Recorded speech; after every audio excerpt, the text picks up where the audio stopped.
Spring 822-241A in the Florida Geological Survey inventory lies in West Pasco County, approximately 1/2 mile east of the Gulf of Mexico. For years, it has attracted ambitious cave divers who have been searching for a window leading to the virgin cave passage that feeds the spring. These cave divers have been leaving the spring disappointed because it ends in a series of small vents at a depth of 30 feet.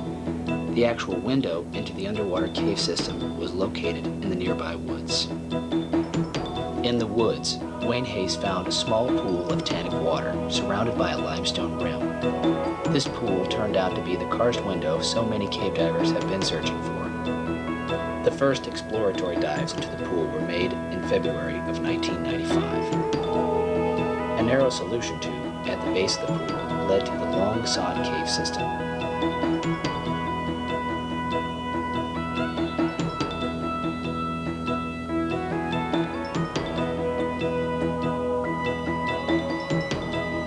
The cave system was pristine with crayfish tracks in the sill floor and layered sulfide in the water column.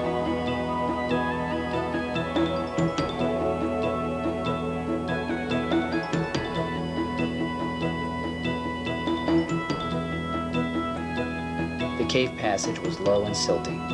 The water is unusually tea-colored, and the limestone walls are porous and brittle, all combining to make exploring the system challenging.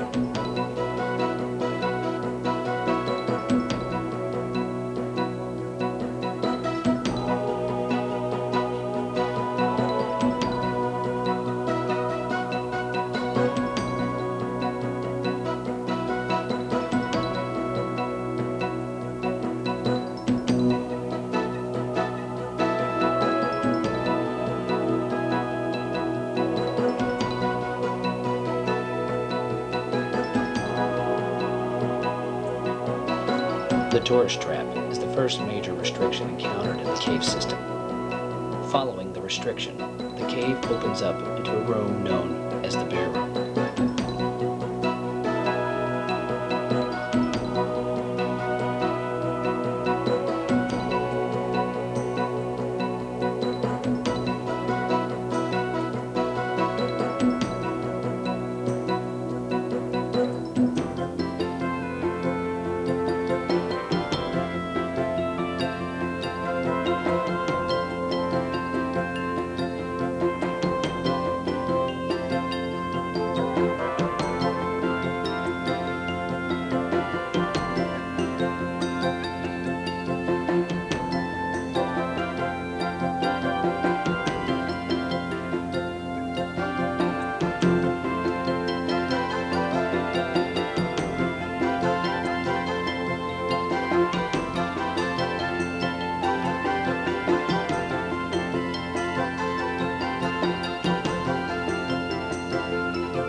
Abundant life was discovered in the system, including cave crayfish.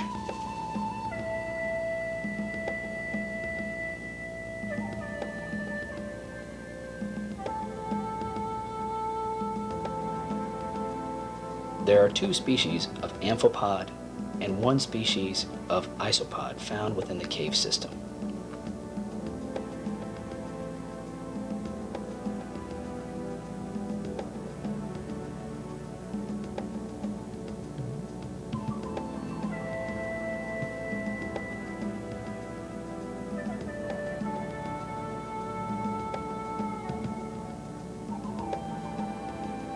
Two collapsed sinkholes led the explorers to believe that other windows in the cave system could be found. The first collapsed sink discovered was Wayne's World 2, located only 250 feet west from Wayne's World Sink.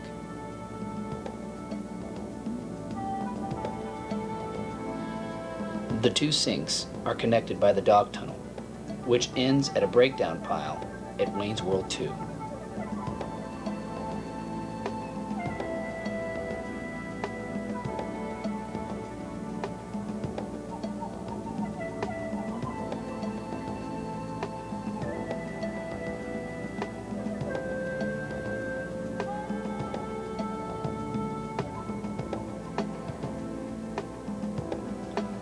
Although short in length, the dog tunnel generally has some of the clearest water in the system.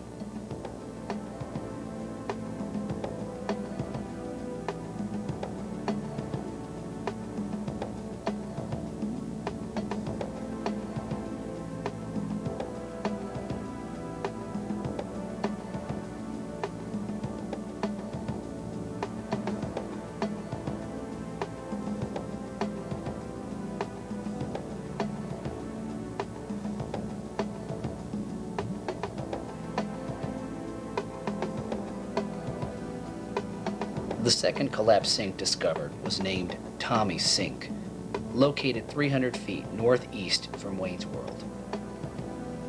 Tommy's Sink is located above a restriction in the cave, known as Spool Rock. Cave is shallow, with a ceiling depth of 30 feet. Solution tubes in the ceiling extend closer to the surface, but are filled with loose rock and silt, which are easily displaced by divers' bubbles.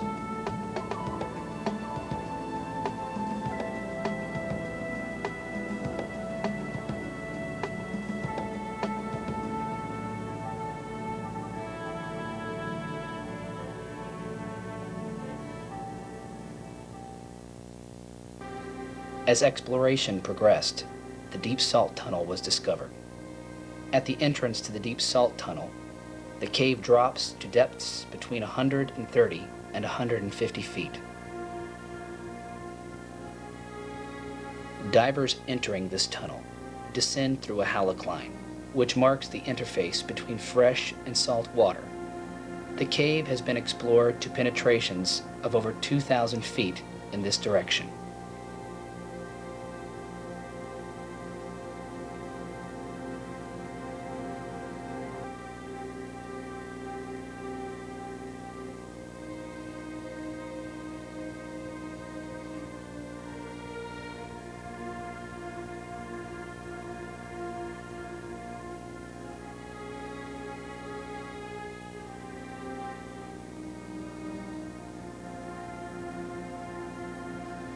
North of the entrance to the deep salt tunnel, a small siphon tunnel leads to a breakdown pile.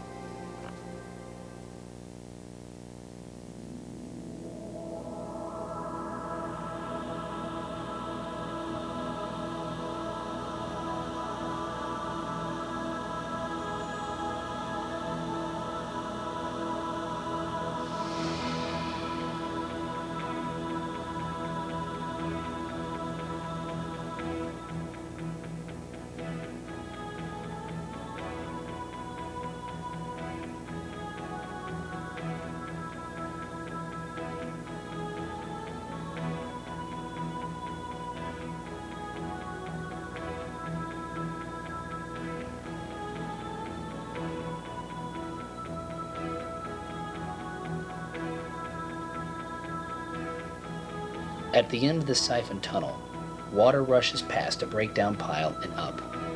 This area of the cave is known as Tornado Alley because of the high flow and swirling currents. Survey data has shown that this breakdown pile is located directly underneath spring 822-24-1A.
After a year and a half of exploration, the main cave passage was discovered, a tunnel heading southwest towards the Gulf of Mexico at an average depth of 100 feet.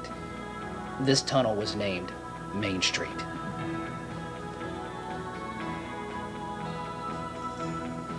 Main Street is interesting, as it is a siphon towards the Gulf at low tide and a spring inland at high tide. As the explorers push further into Main Street, the water salinity increases.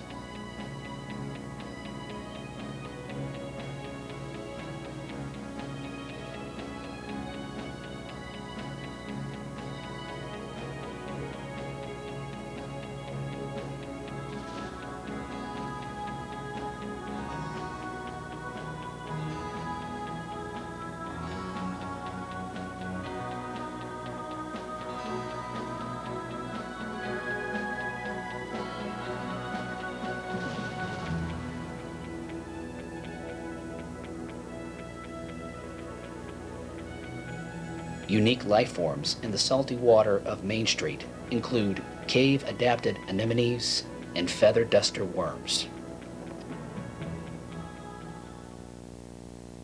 After 3 years of exploration and the survey of 8,000 feet of passage, Wayne's World Sink remains the only entrance and exit to this unique cave system. Although a connection to the Gulf of Mexico remains elusive, exploration continues.